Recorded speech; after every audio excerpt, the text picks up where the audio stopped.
उनका संग छोड़ दीजिए जिनके संग से आप सेवा में बाधा होती है, वृंदावन आने में बाधा होती है, कथा सुनने में बाधा होती है, वैष्णव सेवा में जिसके संग से बाधा हो रही है उसका संग त्याग दो। और हम आपको एक बात निश्चित कर दें, आप अपने क्रोध को कम नहीं कर पा रहे, आप अपने लोभ को कम नहीं कर पा रहे, आप अपनी किसी भी दूषित आदत को छोड़ नहीं पा रहे, इसमें निश्चित ही आप ध्यान लगा करके कभी देखिएगा किसी दूषित व्यक्ति का आपके संग होने की वजह से दूषितता आपके अंदर बनी हुई है। आप उसको छोड़ दो, अपने आप आपका अवगुण चला जाएगा, उसका त्याग कर दो। जाके संग कुमति उपजत है, पड़त भजन में भंग, तजोरे मन हरि विमुखन को संग। उसका संग त्याग दो जो हरि मिलन में बाधा बने। मैं तो कथाओं में कह देता हूं कि आज ही Instagram, Facebook, WhatsApp, mobile phone के कॉन्टेक्ट लिस्ट, उनमें उन सबको खोजो जो ठाकुर जी से मिलने में बाधा बनते, और सबका त्याग करो, सबका त्याग, सबको ब्लॉक मार दो। आज जिन जिन को हमने कथा के लिए निमंत्रण भेजा था और जो जो नहीं आए हैं उनकी लिस्ट बना लेना। इनको हमने बोला था कथा में आना, नहीं आए। क्यों नहीं आए? बोले काम था, जे था, न्यू ईयर पार्टी थी इसलिए नहीं आए। कलकत्ता जाते ही, बंबई जाते ही ब्लॉक कर देना उनको। बोले अब इनसे संबंध ही नहीं हमारा, जो ठाकुर जी के नहीं उनसे हमारा कोई संबंध नहीं, जो ठाकुर जी के हैं वो हमारे हैं भैया, और जो ठाकुर जी के ना है उनसे हमारा कोई संबंध ना है। तजोरे मन हरि विमुखन को संग। और अब यहां ठाकुर जी आज्ञा करते मैया, ये पंच गुण जिसमें हो उसका संग करो। कि तितिक्षव कारुणिका श्रुहिद सर्वदेहिना, अजात शत्रव शांता, साधव साधुभूषणा।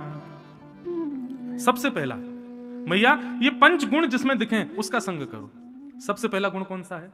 सहनशीलता, जो आज की डेट में आप किसी में नहीं दिखेगी। आपको व्यक्ति सहनशील बिल्कुल भी नहीं है, और सहनशीलता पहचान करने का सबसे बढ़िया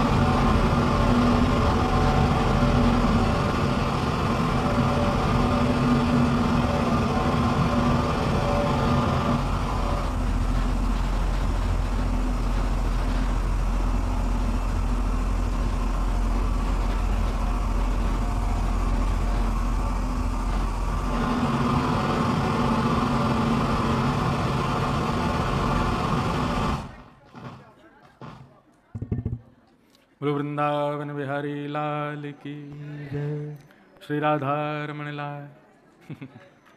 वाह, विराज जाओ। जने में वे वारो या हमारी बिजली कड़क रही है। मंदम मंदम जलधरा। ठाकुर जी का जब जन्म हुआ तो भागवत में वर्णन है कि मंदम मंदम जलधारा गिर रही है, बादल गरज रहे हैं, तो वही सब हैरो भैया। अब सब लोग सावधानी से बैठो, आपको तो मौका चाहिए बात करने का। बोलो राधा रमण लाल की जय। तो क्या बता रहे थे हम? हाँ, पंच लक्षण। सबसे पहला लक्षण क्या होना चाहिए जिसका हम संग करें? तितिक्षव, सहनशीलता, तितिक्षव। दूसरा लक्षण कारुणिका। कारुणिका का मतलब दया। लिखते जाइएगा, सहनशीलता, दया। श्रुहृदः सर्वदेहिनाम। श्रुहृदः सर्वदेहिनाम का अर्थ है सबका भला चाहने वाला, केवल मैं और मेरे प्रसन्न रहें ऐसी भावना नहीं, सबका मंगल हो। सहनशीलता, दया और सबका हित चाहने वाला, ये तीन लक्षण हो गए। चौथा अजात शत्रवः, यानी कि उसका कोई शत्रु नहीं हो, उससे कोई शत्रुता रखे ये बात एक है, पर वो किसी को अपना शत्रु ना माने। अरे कहां तक, कहीं ये तक विचार कर ले कि मेरे शत्रु का पूरे भूमंडल पर जन्म हुआ ही नहीं है, मेरा कोई शत्रु ही नहीं है, सब मेरे मित्र। ये चौथा लक्षण। और पांचवा लक्षण शांता, कम बोलता हो। ये पंच लक्षण जिसमें हो मां उसका संग करो, उसी से ही संबंध बनाओ। और ये पांचों में से एक लक्षण भी किसी के अंदर हो उसका संग करना प्रारंभ कर दो। इन पांचों में से एक भी नहीं है जिसके अंदर, वो कितना भी अपना हो उसका त्याग करो, नहीं तो उसके संग से दूषितता आपके भीतर भी आएगी। अच्छा, एक चीज हमने इस पर एक गौर किया कि ये पंच लक्षण आपको किसी में दिखे आज तक? सहनशीलता, दया, सबका भला चाहना, अजात शत्रु और शांता, किसी में ये पांचों लक्षण नहीं दिखेंगे। क्यों? क्योंकि हम में भी तो नहीं है, हमारे अंदर भी तो नहीं है, हमारे अंदर भी पांचों में से एक भी लक्षण नहीं है। तो फिर किसी और से हम एक्सपेक्ट क्यों कर रहे हैं कि उसमें हो? इसलिए कपिल भगवान के इस निर्देशन को समझो कि भाई ये पंच लक्षण दूसरे में देखने से बढ़िया पहले खुद में लाओ।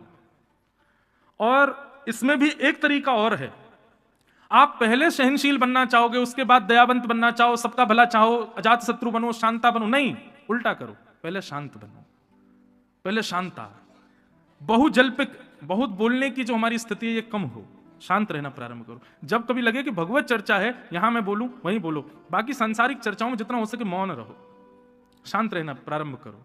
जैसे ही आप शांत रहना प्रारंभ करोगे, आप हमारी इस बात को बिल्कुल मान लीजिएगा, बाकी के 4 लक्षण अपने आप आ जाएंगे आपके पास। कम बोलोगे तो निश्चित है कि आपकी किसी शत्रुता होगी नहीं, शत्रुता होती उन्हीं लोगों की जो बहुत बोलते हैं, बात बात पे वाद विवाद कलेश करते हैं, लेकिन कम बोलने वाले के कभी शत्रु होंगे ही नहीं, बोलेगा ही नहीं तो शत्रु कौन होगा। तो बहुजल्पिक, सबसे पहले मौन रहना प्रारंभ करो, शत्रु अपने आप कम हो जाएंगे, सबका भला अपने आप चाहने लग जाओगे, दया अपने आप जीवन में आ जाएगी और अपने आप सहनशील बन जाओगे। पंच लक्षण कपिल देवभूति संवाद बंधुओं, ये क्या है? एक प्रकार से हम आप सब लोगों का एक श्रृंगार है। ठाकुर जी श्रृंगार करते हैं कपिल देवभूति संवाद में। मानव एक अलग ही फॉर्मेट में क्रिएट होकर के आएगा अगर पूरे कपिल देवभूति संवाद को भाव से श्रवण कर ले तो कपिल भगवान ने इस प्रकार वर्णन किया। अब देवभूति माता ने और भी कई सारे प्रश्न किए हैं, सबको हम प्रणाम मात्र करते हैं। ठाकुर जी के दर्शन की विधा कैसी होनी चाहिए, भगवान के कितने प्रकार के भक्त होते हैं और ठाकुर जी को कौन से प्रिय होते हैं, ये सारे प्रश्न यहां पर भगवान कपिल से देवभूति माता ने किए, सबको हम प्रणाम करते हैं। अंत में देवभूति माता से भगवान ने पूछा, मैया आपने जितने प्रश्न किए मैंने सबका उत्तर दिया, अब मैं आपसे पूछना चाहता हूं, मेरे भाव बताने से आपको क्या प्राप्त हुआ, आपने क्या सार पाया मेरी जितनी भी वार्ता थी उसका। तब देवभूति माता कहती हैं, अहो वतस्वपचोतो गरीयान यज्जहु अग्रे वर्तते नाम तुभ्यम ते पुस्तपस्ते जुहुष्वश्नुरार्या ब्रह्मानुचूर्णाम गृणन्ति एते। देवभूति माता कहती हैं, भगवान मैंने आपके संपूर्ण ज्ञान से यही ग्रहण किया कि कितने भी साधन कर लो, कितने भी उपाय कर लो, कितनी भी क्रियाएं कर लो, पर जीवन में कल्याण आपका नाम ही कर पाएगा। आपके नाम में जो सामर्थ्य है वो सामर्थ्य आप में भी नहीं है, आपका नाम सबसे बलवान है।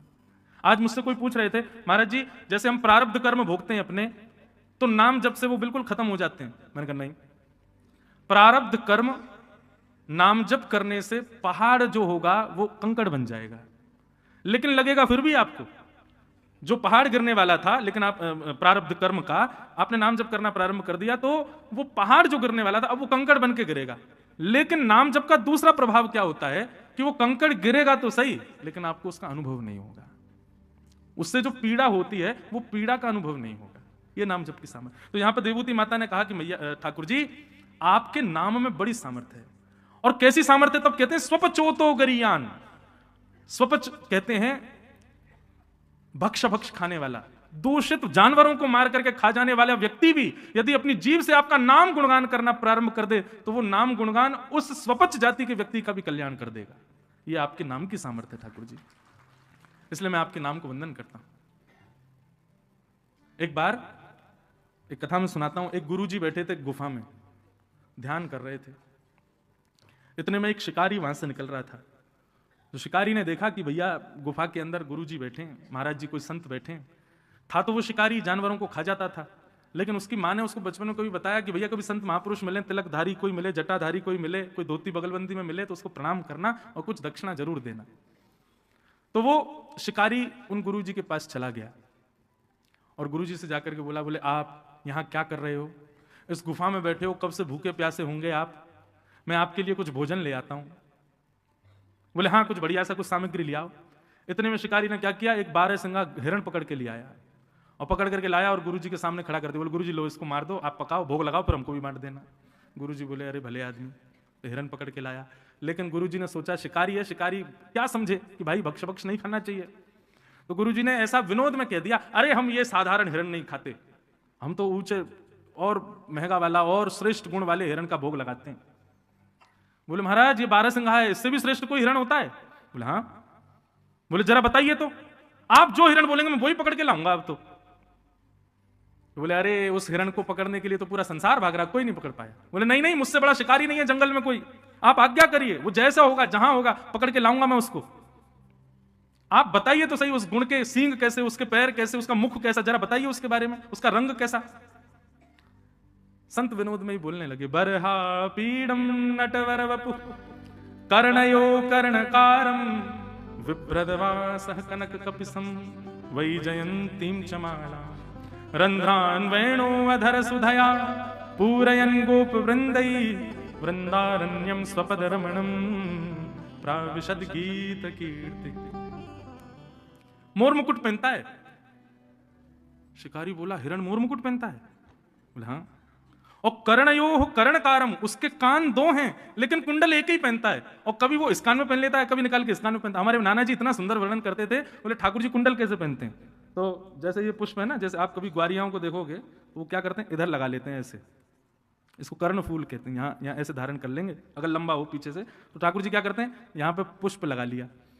अब लगाते लगाते चलेंगे, इतने में दूसरी तरफ चल रहा हूं, मधुमंगल बोले लाला महाकुंडल बढ़िया ना लग रहा, और या बारी में लगा। सो ठाकुर जी इधर से पुष्प को उछालते हैं, उछाल करके इधर धारण कर लेते हैं। फिर यहाँ से श्रीदामा कहो ना लाला माँ बढ़िया ना लग रहा, यहीं पहन, तो फिर उछालते हैं, फिर यहाँ पहन लेते हैं। और ठाकुर जी ऐसे हाथ से निकाल के नहीं पहनते, ऐसे उछालते हैं कि वो कान के ऊपर ही आके लगता है। तो कर्णयो कर्णकारम, बोले कुंडल पहनता कानों में। शिकारी बोला, कुंडल पहनने वाला हिरण है? बोले हाँ। मोर मुकुट पहनता है, कानों में कुंडल पहनता है, और विभ्रदवासः कनक कपिसम, पीली पीतांबरी पहनता है। शिकारी बोला, भगवान मैं तो इतना बड़ा हो गया, मैंने ऐसा हिरण तो कहीं नहीं देखा। बोले और क्या करता है? बोले वही जयंतीम च मालाम, वैजंती माला पहनता है। और सबसे श्रेष्ठ उसका गुण क्या है? बोले रंध्रान वेणु अधर सुधया, बोले अपनी कोमल कर उंगलियों से आच्छादित करता हुआ छिद्रों को वेणु बजाता है। आहा, शिकारी तो भाव विभोर हो गया, बोले भगवान ये हिरण वेणु भी बजाता है? बोले हाँ। रंध्रान वेणु वधर सुदया पूरयन गोप वृंदई वृंदारण्यम स्वपधर्मणम प्राविशद गीत कीर्ति। एक मतवाली सी चाल चलता है, टेढ़ी चाल चलता है, एक पैर के आगे दूसरा पैर नहीं रखता, तिरछा चलता है, ऐसी बांकी अदा में रहता है। हम तो इस हिरण के उपासी हैं, ये मिलेगा तो इसका भोग लगाएंगे। शिकारी ने कहा, गुरुजी मैं आपको वचन दे के जाता हूं, जब तक ये हिरण मुझको नहीं मिल जाएगा मैं भी भूखा रहूंगा। अब तो इसी हिरण को पकड़ के लाऊंगा, पहले आप भोग लगाना, फिर उसी का प्रसाद मुझको दे देना। अब गुरुजी तो अपने ध्यान में चले गए, बोले ठीक है जाओ जाओ जाओ अपना शिकार करो। लेकिन वो शिकारी तो बड़ा सीरियस हो गया, वो तो निकल गया महाराज, जो एक एक गुण लिख लिया था उसने। अब वो ढूंढ रहा है। अब देखो गुरु की आज्ञा मान करके और वो सब गुण दे करके शिकारी भले ही शिकार की भावना से जा रहा है, लेकिन चिंतन तो ठाकुर जी का कर रहा है ना। सामने हिरण आ जाते हैं तो सोचता नहीं नहीं ये नहीं है, मोर मुकुट वाला होगा, ऐसा होगा। एक दिन बीत गए, 2 दिन बीत गए, 3 दिन बीत गए, 4 दिन बीत गए। भूख के कारण प्राण निकलने लगे उस शिकारी के, लेकिन सोचने लगा मेरे गुरुजी भी तो भूखे बैठे हैं, जब वो भूख सहन कर रहे हैं तो मैं क्यों नहीं करूं, अब तो इसी हिरण को पकड़ के ले जाऊंगा। इतनी व्याकुलता उसके तन में आ गई, शिथिल हो गया, गिरने लगा, ऐसी स्थिति आ गई। लेकिन सामान्य हिरण का शिकार नहीं कर रहा था। ठाकुर जी को उसका ये भाव प्रिय लग गया, और इतने में ही सघन कुंज में से पीतांबरी पहने, बाकी अदा से मोर मुकुट धारण किए, एक कुंडल गले में वैजंती माला, पीतांबरी आच्छादित है, सुंदर अधर पर वेणु धारण करके बाकी अदा से चलते हुए श्याम सुंदर जैसे सन्मुख आए उस शिकारी के। ठाकुर जी के रूप माधुरी को देख करके एक एक अंग को जब उसने देखा तो उसको याद आया, गुरुजी ने जो बताया था ये तो बिल्कुल वैसा ही है। मोर मुकुट पहने, गले में वैजंती माला है, वेणु बजा रहा है, तिरछी चाल चल रहा है, पीतांबरी पहनी है, गले कान में एक कुंडल है। तुरंत अपना जाला उठाया जिससे हिरण को पकड़ता था। ठाकुर जी आगे आगे चल रहे, वो पीछे पीछे चल रहा है। और जैसे ही मौका पाया महाराज जाला फेंक करके ठाकुर जी को उसने बंदी बनाया और बांध करके जाला कंधे पर टांगा, ले गया गुरु जी के पास। गुरु जी जल्दी बाहर आओ, आपका बताया हुआ हिरण पकड़ के लाया हूं मैं।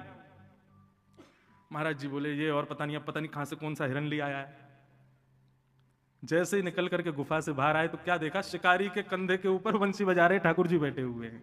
जैसे ये दृश्य देखा महाराज, देखते ही महाराज जी तो मूर्छित होकर गिर गए, होश में आए, जलवल डाला उसने शिकारी ने। बोले गुरुजी होश में आओ, गुरुजी होश में आए। बोले भैया कहां, गुरुजी वो हिरण लेके आऊं, बताओ कहां लगाऊं चूल्हा वूल्हा, इसको पकाएं बढ़िया।